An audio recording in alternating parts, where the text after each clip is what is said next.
lecture on digital multimeter, also known as DMM or DVOM. These are high impedance electronic meters commonly used for automotive diagnostics with an internal resistance of at least 10 megaohms. This high impedance prevents interference with the sensitive circuit, making them safe for measuring almost any automotive circuits.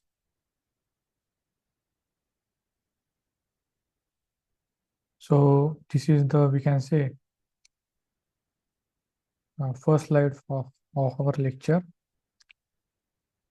An internal resistance of around 10 megaohms.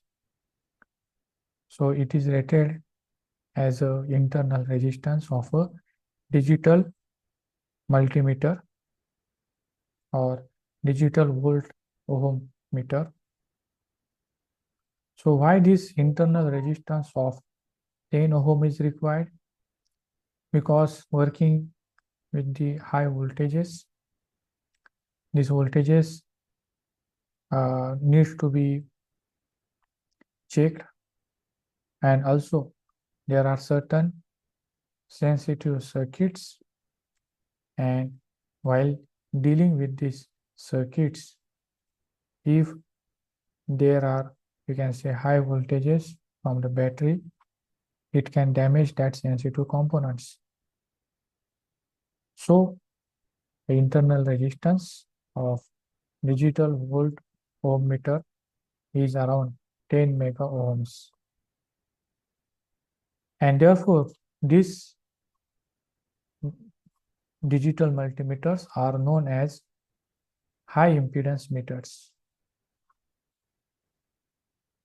In case of analog meters, this internal resistance is not quite high.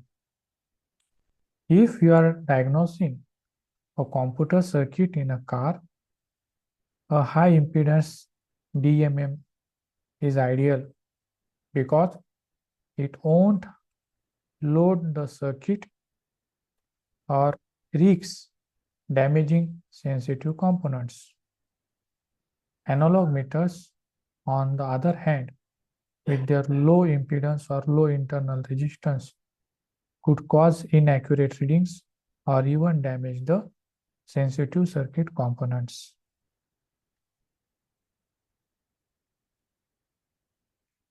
Now, using a digital multimeter. When using a digital multimeter, always place the black lead in the common terminal and the red lead in the voltage or ohm terminal, except when measuring current. For example, if testing the battery voltage in a car, the red lead goes to the voltage and ohm terminal and probes the positive post, while the black lead goes to the common and probes to the negative post. Similarly, if you want to measure the current, okay, the digital multimeter must be connected in series with the circuit. Okay, so we will see the figure. Okay, sorry. For example, when checking current drawn of a car's headlight circuit, you need to disconnect one terminal of the headlight, connect the digital multimeter in series, and set it to appropriate ampere range. Be careful not to connect the meter in parallel, as it can blow a fuse in the meter.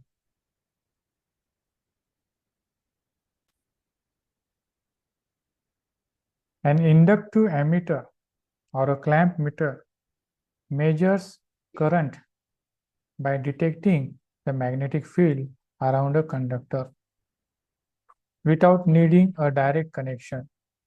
For example, to check the alternator output current in a car, you simply clamp the meter around the alternator wire and it displays the current flowing without disconnecting the circuit.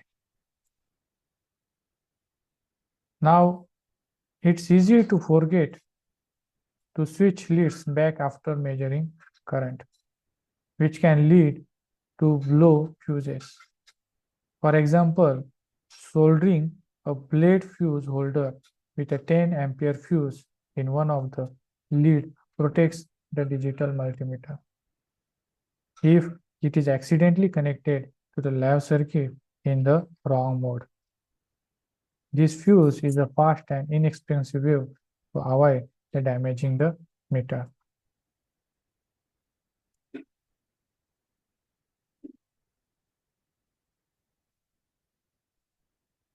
Now this clamp on this DMM can measure both AC and DC currents without breaking the circuit. For example, when diagnosing an alternator, a clamp-on meter is convenient to measure AC output, which is crucial in identifying issues with the alternator rectifier. While checking a continuity with digital multimeters, if you want to check a continuity of a particular circuit, set the digital multimeter to the continuity. Okay, so we have to set it to the continuity point. So here we see this digital multimeter, and the meter will beep if the path is complete. For instance, if a car brake light isn't working, you can check continuity in the wiring from the brake switch to the light socket to confirm if there is an open circuit. Now there are certain safety tips while using the digital multimeters. Always verify the setting and connection on your digital multimeter before measuring. For example, using a digital multimeter in resistance mode across a live voltage source can damage the meter. Additionally, ensure you are not holding the probes when testing high voltages, as this could pose a shock hazard. These digital multimeters are indispensable tools for diagnosing and testing automotive electrical circuits. Whether measuring voltage, current, or continuity, following safe practice and using the right technique will yield accurate results and help to avoid costly mistakes. I hope you have understood the concepts and use of digital multimeter. If any students have a particular doubt regarding the use of digital multimeters, you can watch certain YouTube videos where they have practically used digital multimeters for testing different components. So thank you for today.